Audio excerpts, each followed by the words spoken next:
warnanya coklat terus kayak bergumpal, jadi nggak ada rasa sakit sama sekali. Jadi aku bilang sama suami,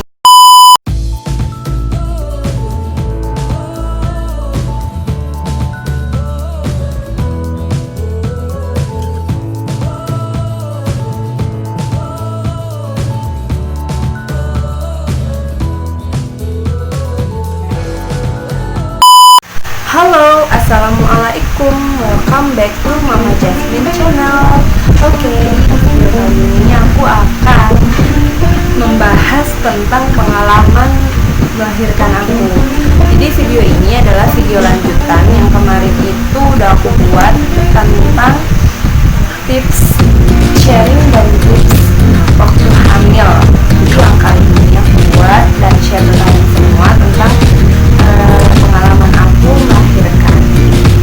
Oke, sebelum aku share kalian semua, tolong kalian bantu dukung channel aku dengan cara klik subscribe, like, komen ya.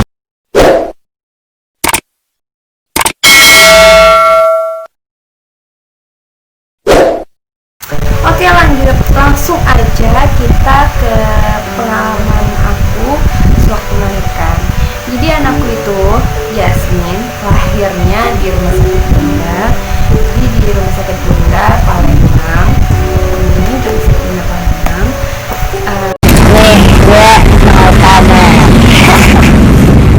Dia lahir hari Jumat tanggal 26 Juli 2019. Udah 1 tahun lagi dia aku melahirkan. Jadi tepat pukul 12.13 lahirlah si Jasmine dengan berat badan 3 kg dan panjangnya itu 49 cm. Jadi aku waktu itu melahirkan dengan cara sesar. Jadi cuman dokternya enggak menyarankan buat sesar karena emang aku nggak punya riwayat penyakit apa-apa. Jadi aku bisa untuk melahirkan normal dan posisi semuanya bagus. Cuman pada waktu itu HPL-nya perkiraan dokter aku melahirkan itu tanggal 7 Agustus. Sebenarnya HPL aku itu di bulan Agustus, tapi biasanya lahir di tanggal 26 Juli. Jadi kurang lebih Jasmine lahir itu masih 2 minggu. Benar-benar aku belum siap, belum kepikiran buat melahirkan. Jadi waktu itu aku masih beraktivitas seperti biasa. Jadi aku masih belajar, masih bawa motor, masih ke pasar, masih masak. Nah, itu hari Kamis tanggal 25 Juli. Aku masih ngajar ke sekolahan bawa motor. Jadi pagi sorenya itu pulang sekolah, aku keluar flek warna coklat, flek seperti kayak darah menstruasi yang pertama kali kita mens. Lalu juga itu warnanya coklat terus kayak bergumpal, jadi nggak ada rasa sakit sama sekali. Jadi aku bilang sama suami, ini aku udah keluar flek, tapi belum ngerasain apa-apa. Jadi aku belum mau pergi ke dokter. Aku kira kalau mungkin ada tanda-tanda melahirkan ya, mungkin itu cuma normal lah ya karena udah biasa. Kemudian itu paginya sebelum aku ke sekolah, pagi itu udah keluar. Jadi aku belum ngomong nih, aku terlalu perhatikan. Ini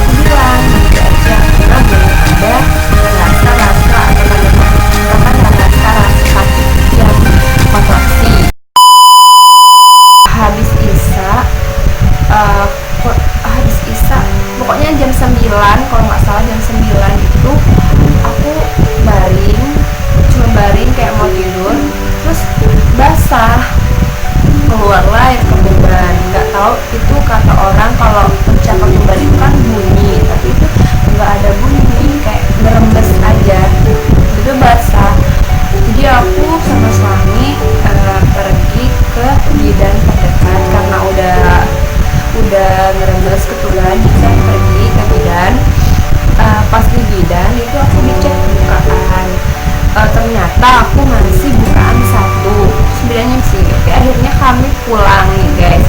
Kami pulang, aku nggak ada ngerasain apa-apa lagi, dan akhirnya aku tidur aku kelelap sampai jam 4 subuh, jam 3 subuh itu aku pecah ketuban untuk yang kedua kalinya.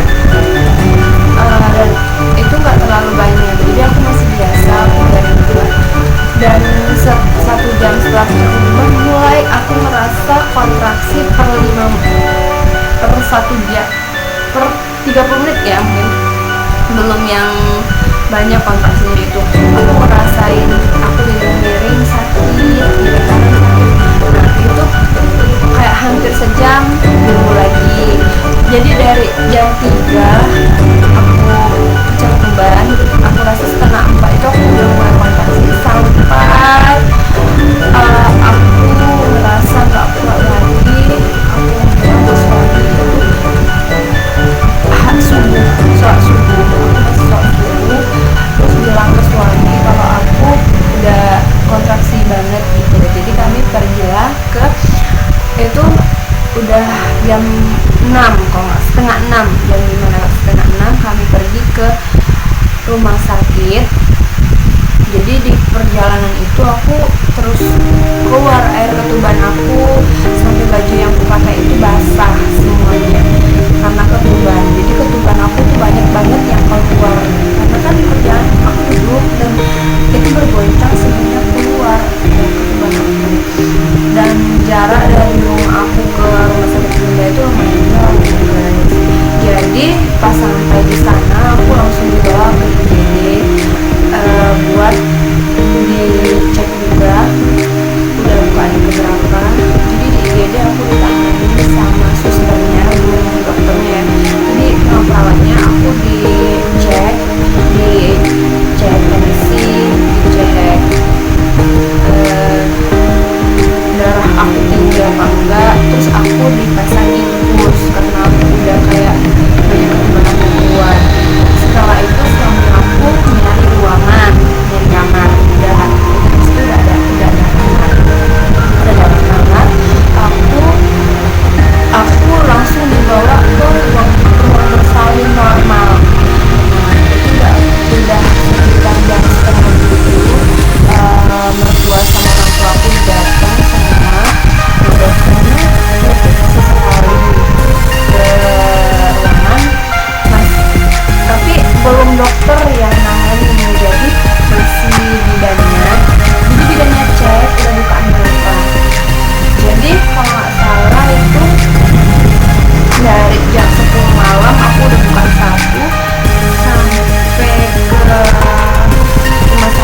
konsentrasi, dan setelah aku sudah bisa beraktivitas itu sakit banget kalau merasa di jahitannya dan kunyut. Aku ngerasain itu hampir 3 minggu masih berasa sakitnya. Oke, di sini dulu sharing aku tentang pengalaman aku melahirkan sesar. Dan sebenarnya bermanfaat untuk mama semua, apalagi mau melahirkan. Jangan takut untuk melahirkan sesar atau melahirkan normal, karena semuanya itu punya perjuangannya masing-masing, ya. Dan juga kalau bisa jangan sampai kayak aku. Jadi kalau udah air terbuka bes aja berhenti ya, kalau aja jangan kayak aku di rumah, karena kalau udah air udah kita kering bisa buat normal. Oke, tips dari aku. Dan kedua, jangan sepelekan tanda-tanda melahirkan. Yang pertama itu adalah tanda keluar flek. Yang kedua itu air ketuban merembes. Yang ketiga udah ada kontraksi, walaupun kontraksi keras. Jadi jangan disepelein ya. Oke, sampai di sini dulu video aku kali ini. Semoga bermanfaat untuk kalian semua dan terutama moms ya.